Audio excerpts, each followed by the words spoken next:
All right, so first, this is the control pad. So everything you're going to use to control the tracks is on here. You're not going to use the computer to control anything. That all is controlled on here. So pretty simple, right? The first song is 1, which there actually is no 1 on it for some reason. So that, if you press, so we're on 2 right now. If you press 1, it'll go back to the first song. 2 goes to the second song. 3, third song. 4, it looks like there was communion, so they had an after communion track, so that's that. 5, so basically these are all programmable into whatever song they program into it, basically. So usually you'll have, if you're playing on a weekend or Wednesday night, you'll just do 1, 2, 3 before the service usually, and then 4 or 5 depending on the specific service. And then for after the service, so this is what it usually looks like. After the message, you'll press 5 or whatever number corresponds to that, and there'll be a pad. So you'll want to first make sure that the repeat is on.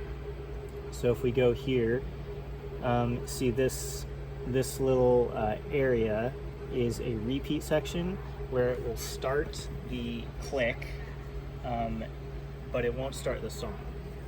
So if we hit play here, you can see it's going, and if the sound was on, there would be a pad starting right now. And so let's just speed this up over here.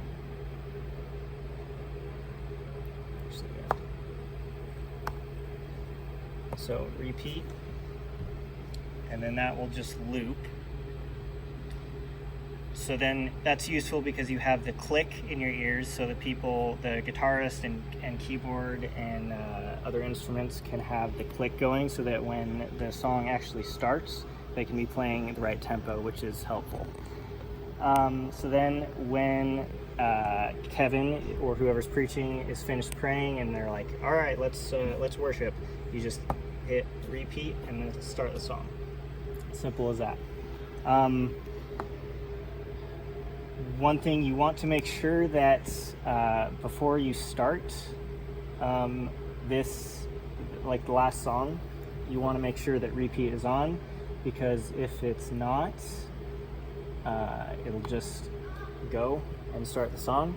And if somebody's praying or not ready to start the song, that's not what you want to happen. So make sure that repeat is on before you start the pad there.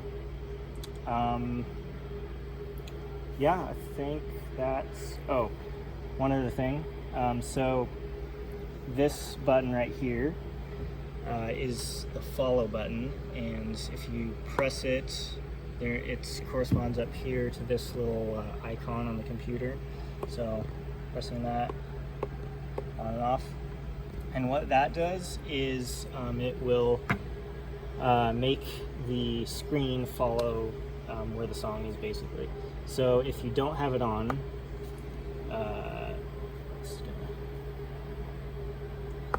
actually, while I'm at it, the computer, to control the kind of how much you see of the screen, you can press the minus key to zoom out, right? So now you can see more of what's coming up. You can see farther out, or to see closer up, you do shift and then plus. So it's just plus minus. Plus makes it bigger, minus makes it smaller.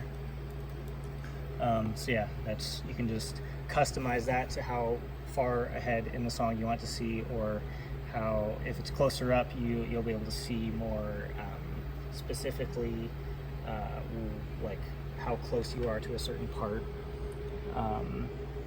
I usually like to have it zoomed out pretty far amount, so I can see at least, like, let's see, if I were playing, I'd probably have it somewhere around here, or maybe even here, just so I can have a good idea of like where we are in the song, what's coming up, so that I don't it's just helpful if I forget where the song is going. I can just look and see, okay, we've got a chorus coming up, or we've got like 3 bridges coming up, or whatever, so that I just know where the song is and I don't get lost.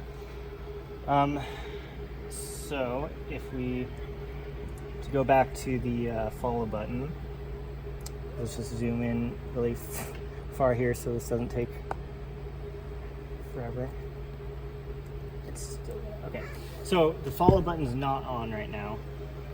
So what's going to happen when the song keeps moving is the screen won't move with it. So if you don't have the follow button on and you're like, the song is playing and the screen's not moving, and you're like, oh, where am I? What's happening? Like, why isn't the screen moving? It's because this button is not on. If you press it, it'll just jump right to it. So you can press that anytime if the song is going or if it's stopped. I pretty much just always keep that on. I don't really know of a reason you would have it off. I just pretty much always have that on.